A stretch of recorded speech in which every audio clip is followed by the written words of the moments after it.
meus sentimentos.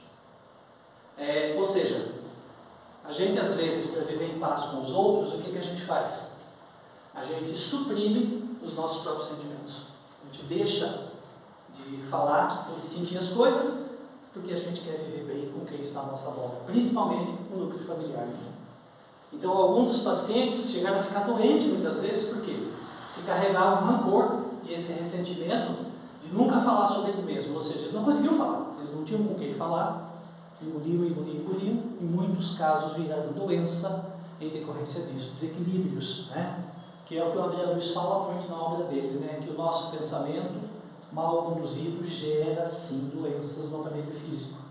Então esse é um ponto interessante, a gente tem que falar mais do que a gente sente, mesmo que o outro ou a outra ou em volta não me entenda, mas a gente tem que pôr para fora aquilo que a gente está sentindo, aquilo que nos incomoda ou que nos agrada de uma forma tranquila, sem se preocupar tanto com o que o outro vai pensar de mim, sem se preocupar tanto com o julgamento dele, mas colocar o meu sentimento à frente. E esse é um grande arrependimento que ela fala que os pacientes têm na hora que estão chegando perto da morte, né? O outro arrependimento que as pessoas veem são as pessoas principalmente que estão sozinhas, que eles perderam o contato com os amigos. E nesse amigo, ela fala amigos e familiares que são amigos, porque a gente não tem só amizade fora da família, né? Nós temos amizade também dentro da família. Então, dentro da família, a gente consegue identificar aqueles que são nossos mais amigos e aqueles que não são tão amigos. Aqueles que são parentes, mas são mais distantes, que não têm tanta importância no nosso dia. Mas nós temos alguns que são muito importantes para nós. E que se eles não estão presentes na nossa vida, a gente vai ter muita saudade deles lá no momento da morte. Então é isso que ela fala. Dos verdadeiros amigos, que podem ser de sentimento ou de parentesco, mas são aqueles que são importantes para a gente. Então, todos no leito de morte sentem falta de quem? Da visita, da amizade, do bate-papo, daquele momento em que alguém vem para visitar, para estar junto. Então, muitos, né, que morreram junto com ela, né, no atendimento dessa hospital que ela trabalhava, relatavam isso. Muitas pessoas não percebiam que sentiam tanta saudade dos amigos e familiares até algumas semanas antes que precediam a morte. Então é aquela coisa, né, quando a gente tem um estalozinho, né, e alguém fala pra gente, ó, vai visitar um parente seu que está doente, né, e a gente às vezes fica protelando, não vai. São momentos interessantes para a gente pensar nisso. Aquela pessoa que está passando por um processo de doença, ela precisa muitas vezes dessa possibilidade de um bate-papo mesmo, de uma conversa rápida, de uma visita de 1 minuto, mas que seja aquilo, porque ela espera sim que a gente, né, tenha um contato com ela, ou seja, ó, vai em paz, vai tranquilo, pode ir, né, eu sou seu amigo, eu estou perto de você, eu estou aqui para te amparar, independente, né, do que aconteceu. E por fim, que é o arrependimento que fecha isso, é que as pessoas dizem que queria ter, né, ela fala, eu queria ter me permitido ser feliz. Aí vem de uma característica muito cruel nossa, né? Nós nos boicotamos, nós nos aniquilamos, nós nos seguramos, nós podamos a nossa vida e não deixamos que a gente seja feliz, né? A gente às vezes não vai atrás daquilo que nos traz felicidade. Então ela coloca que muitas pessoas só percebem no fim que a felicidade é na verdade uma questão de escolha. Eu posso escolher entre buscar ser feliz ou nem tanto. E só no final lá, quando ele está se desligando, que ele está se libertando, é que ele faz essa percepção. Chegou a hora dele pensar nisso. Então muitas vezes o medo de mudar, o medo de parecer diferente, fez com que eles fingissem para os outros e para eles mesmos que eles estavam satisfeitos, quando, no fundo, tudo que eles queriam era o quê? Era rir e ter mais momentos alegres. E aí ela fecha o livro com esse pensamento, ou seja, 5 coisas, né, que os pacientes que estão morrendo se arrependem. Isso leva a gente a pensar, né, para a gente de repente não chegar lá no leito de morte com algum arrependimento. Então, isso é para a gente pensar. O que a gente vai fazer da nossa vida, porque só depende de nós, né?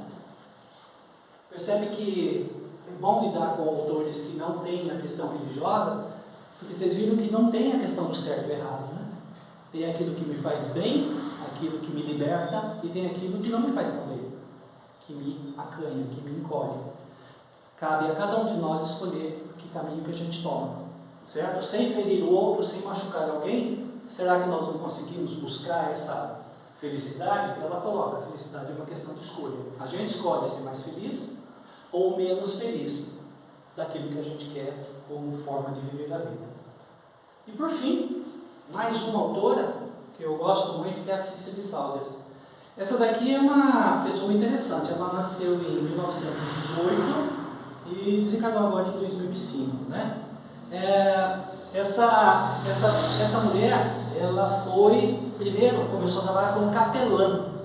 Ela atendia as pessoas numa igreja, né, uma figura similar a de um pároco, né, que seria hoje, vamos chamar assim, das missionárias, as ministras, né, que hoje tem na igreja católica. Ela era muito católica, a Cicely. Depois ela começou a ver os problemas da dificuldade humana, aí ela foi estudar. Em 1940 ela foi fazer serviço social. Quando ela se formou, ela viu a vida dela cheia de limitações. Em 1945, por causa da guerra, na época a Inglaterra, ela morava em Londres, a Inglaterra sendo bombardeada, aquela coisa, ela no esforço de guerra foi fazer faculdade de enfermagem, foi ser enfermeira. Trabalhou até 1967 com isso. De tanto receber negativas, trombadas e dificuldades, ela foi fazer medicina, né? Porque uma vez, numa discussão que ela tinha, ela não queria que o médico fizesse algum tratamento que estava sofrendo com o paciente. O médico falou assim para ela: o dia que você for médica, aí você toma essa decisão. Ela falou: pois está aí, eu vou ser médica para eu poder tomar a decisão. Aí ela foi ser médica. E ela escreveu uma série de coisas, e em 1967 ela criou um conceito muito interessante, que ela fala sobre a dor total. Porque a gente está acostumado a lidar com dor, a gente pensa na dor física, né? Mas existem outras dores. Então ela cria dor total. E a partir desse conceito de dor total, ela percebe que todos os aspectos de vida de uma pessoa, seja física, emocional, social e espiritual, vão gerando dor conforme a gente vai vivendo. E é verdade, né? Conforme a gente vai passando a vida, vocês percebem que, além das dores físicas, outras dores vão atacando a gente? E aí, com isso, essas dores vão gerando o quê? Sofrimento. Ela fala que a dor tem que ser aliviada, independente se ela vai além do analgésico ou de uma técnica. Então ela fala para a gente cuidar das dores do outro sem usar só remédios. E é verdade, né? Hoje a gente sabe que remédio funciona, mas não resolve tudo. Nós precisamos de outras abordagens, outros cuidados. A Casa Espírita faz muito isso, né? Você está com dor, você está com um sentimento de sofrimento, você está com o peito apertado, você está triste. Tome o seu analgésico, tome o seu remédio, né, que foi recomendado, que foi receitado, mas também faça a vibração, faça a prece, use água fluidificada, tome passe. Ou seja, a gente consegue com isso tratar outras formas de dores que não são só dor física. Então aliviar o sofrimento vai muito além só de tomar analgésico, até porque só o medicamento não funciona, não é capaz. Por que não é capaz? Porque a dor ela vem em todos os relacionamentos humanos. Isso que eu acho interessante dela. Se os relacionamentos humanos causam dor, a gente tem isso desde a infância. Desde a infância, a gente sofre dor. E essa dor, quando é provocada, ela causa uma resposta, né? Quando a gente é criança e dói, o que a gente faz? A gente corre para a mãe, né? E a gente faz isso a vida inteira, então. Isso está dentro do nosso código genético. Toda vez que eu tenho dor, ou eu corro para minha mãe. Quando eu não tenho mais minha mãe, eu corro para quem vai cuidar de mim. E aí a gente começa a estabelecer uma relação entre cuidadores e cuidados. Não tem como a gente viver mais a vida sem que alguém cuide da gente. Então é isso que ela fala, do cuidado. Por isso que ela cria a ideia do cuidado para aquelas pessoas que não têm mais o que fazer em termos de vida. Por isso que ela diz que a relação de dor resulta em cuidados. E isso persiste na vida adulta. Então a gente passa a vida toda precisando de atenção e de suporte. E que muitas vezes alguma punição física, algum sofrimento e tudo mais faz com que muita gente veja isso como sendo o quê? Um castigo, por culpa ou arrependimento. E ela fala que isso não é verdade, né? Muita gente acha que a dor é castigo divino. Muita gente não se cuida, não se trata porque está pagando uma dívida, porque está expiando uma prova. Isso pode até ter um fundo fundamento necessário para a melhoria evolutiva desse ser, mas nada impede que aquele que sofre busque o alívio. Não é passar pela dor, ficar curtindo a dor, ficar sentindo a dor, que eu vou me elevar. E eu já vi muita gente dizer isso dentro do movimento espírita: não, sofra com resignação, porque depois você vai para um mundo melhor, né? Elas pensam diferente, elas estão certas. Sofra, busque alívio, busque tratamento, tome consciência de si e aí sim vá para um mundo melhor, né? Sem a dor, sem o sofrimento. E ela cria uma fala muito importante, que é: eu me importo. Ela fala isso para as pessoas. Ela começa a dizer: olha, eu me importo pelo fato de você ser você. Eu me importo até o último dia da sua vida. E faremos tudo o que estiver ao nosso alcance, não somente para ajudar você a morrer em paz, mas também para você viver até o seu último dia da sua, viver até o último dia lá da sua morte, ou seja, você viver até o último dia que você vai morrer. Olha que pensamento mais cristão que a gente pode encontrar numa pessoa que não é religiosa, né? Uma pessoa que tem uma fé, mas não é religiosa. Ou seja, eu me importo com você. E a partir desse conceito dela se importar com as pessoas, que ela estabeleceu que aquelas pessoas que estão chegando à beira da morte, elas também merecem ter os seus sintomas controlados e aliviados. Ou seja, a todos deve ser oferecido uma combinação de cuidados para que reconheça as necessidades físicas, analgésico, emocionais, apoio, amizade, sociais, ou seja, alimentação, temperatura adequada, uma cama boa, e até espirituais, aquele consolo religioso que essa pessoa quer, independente da linha religiosa que for, mas que, sabendo tudo isso, esse indivíduo muitas vezes que está sofrendo essa dor total, que pega tudo isso, ele vai poder melhorar, porque essa dor, ela não separa o corpo, a alma e o espírito.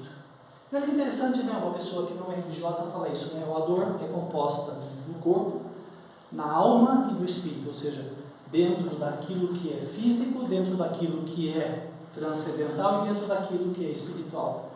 No conjunto, ou seja, cuidar da pessoa como um todo, fazendo com que, por meio da compreensão desse conceito, aliviar a dor e o sofrimento seja uma tarefa complexa, que requer cuidados cada vez maiores. Então é isso que a gente tem que pensar em relação a tudo que a gente faz na vida. Será que nós estamos conseguindo, das pessoas que estão à nossa volta, cuidar delas a ponto delas não sofrerem essas dores, delas não terem esses sofrimentos? Será que a gente consegue mexer com isso? A dor física é uma causa muito óbvia de sofrimento. A gente sabe, quando aperta dói. Ela deteriora o nosso físico, e quando ela for severa, a dor propicia até a degradação, ou seja, chega uma hora que a pessoa não sabe nem o que fazer com aquela dor, ela fica completamente imprestável em si, dado o sofrimento.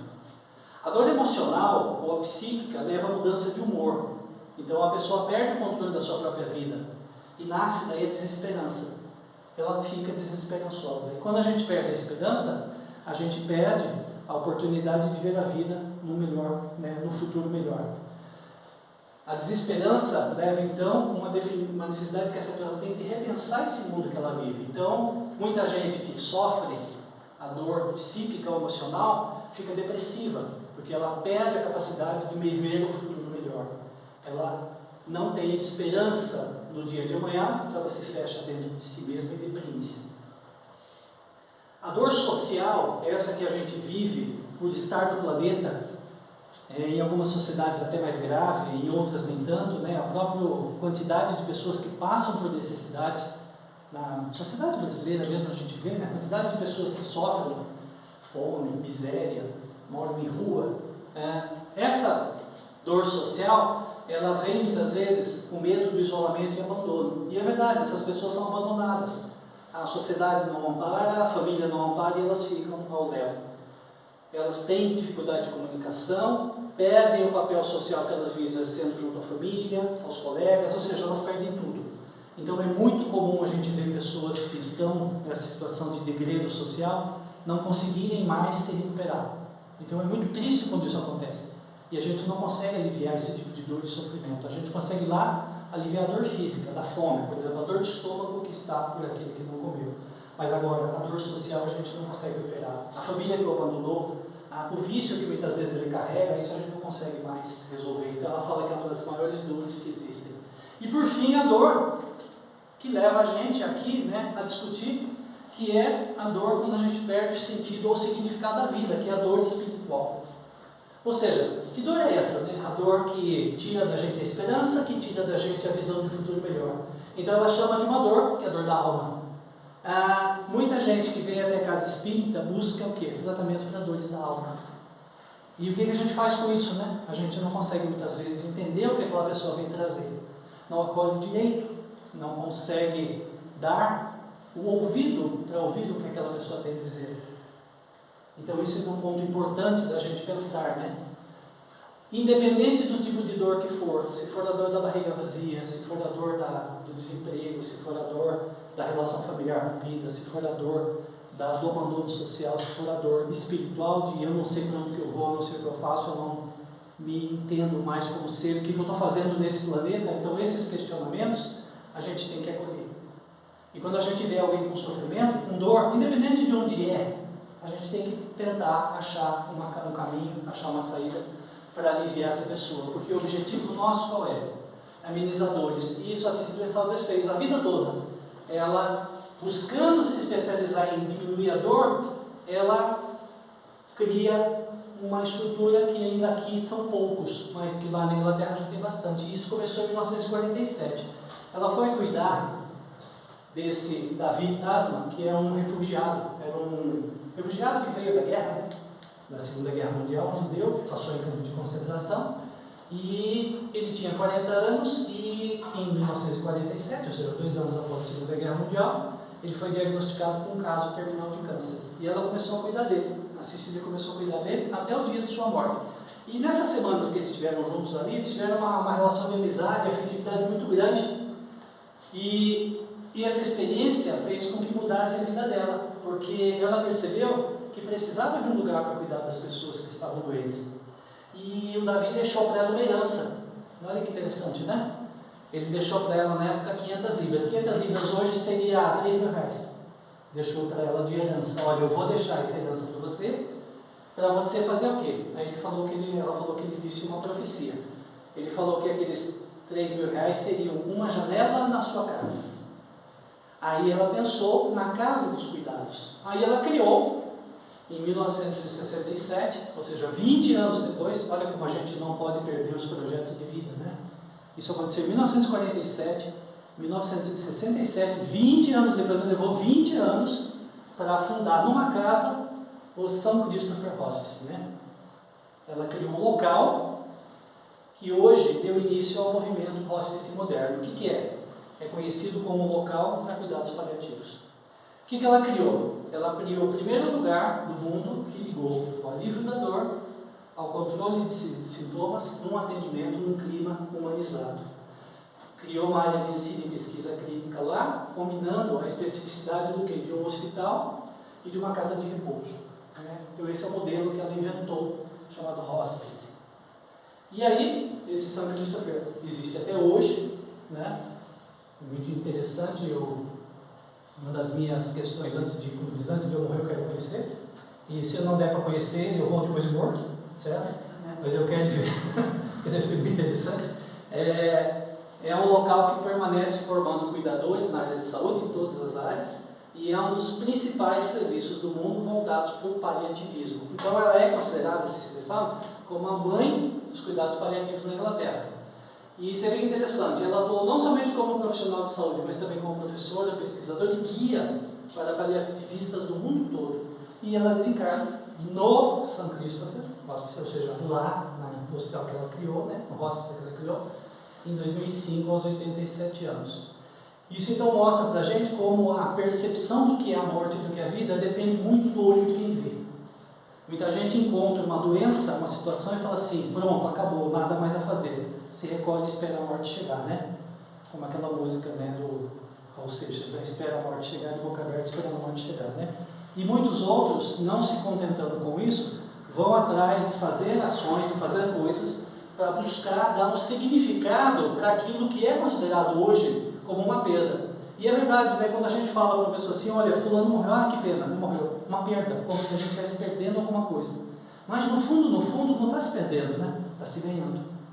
Ganhando o quê? A oportunidade de dar continuidade num espaço diferente, com uma outra roupagem, numa outra situação. Melhor até do que a situação atual. Porque se a vida é evolução, então sempre a gente melhora. E ela mesmo sem saber disso, criou todo esse conceito. E por fim, para nós finalizarmos, uma frase do Chico Xavier que ressalta bem isso mesmo, ou seja, Chico coloca com muita propriedade o seguinte, né?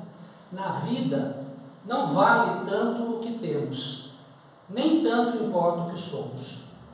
Vale o que realizamos com aquilo que possuímos e, acima de tudo, importa o que fazemos de nós.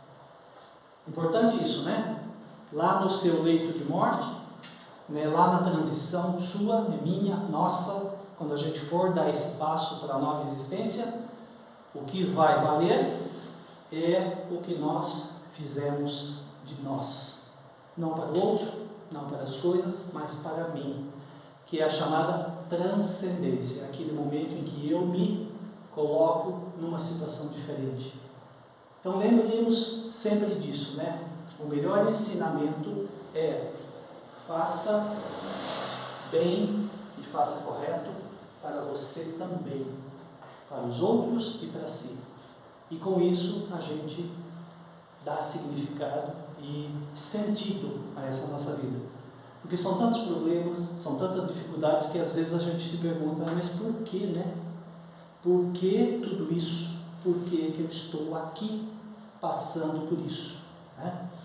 Então o que nos responde é que, acima de tudo, importa o que a gente fizer de nós mesmos em superação a tudo isso. Ou seja, não percamos nunca a esperança, né, nem o direcionamento nesse sentido maior. Mesmo sendo um muro que a gente tenha que pular do outro lado, mesmo sendo uma porta difícil para passar, mesmo que seja uma grande passagem, mesmo que seja uma caminhada longa, mas a gente vai conseguir chegar e a gente vai conseguir com isso atingir aquilo que nos faz bem, para sermos mais felizes. Porque no fundo, como aquele outro falou, né? Eu queria ter sido mais feliz.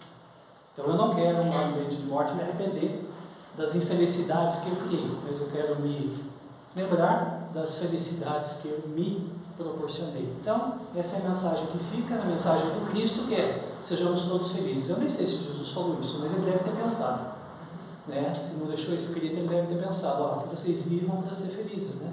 Para buscar o bem-estar de cada um, respeitando a diferença, respeitando tudo aquilo que nós temos, mas buscando cada vez melhor sempre, certo? Essa é a nossa conversa de hoje. Muito obrigado pela atenção e fico à disposição de vocês, se quiserem conversar sobre tudo isso. E vamos continuar com a nossa segunda parte. Vamos nos preparar agora então para os passes, certo?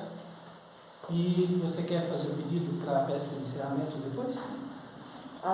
Sim. Quer fazer, por favor?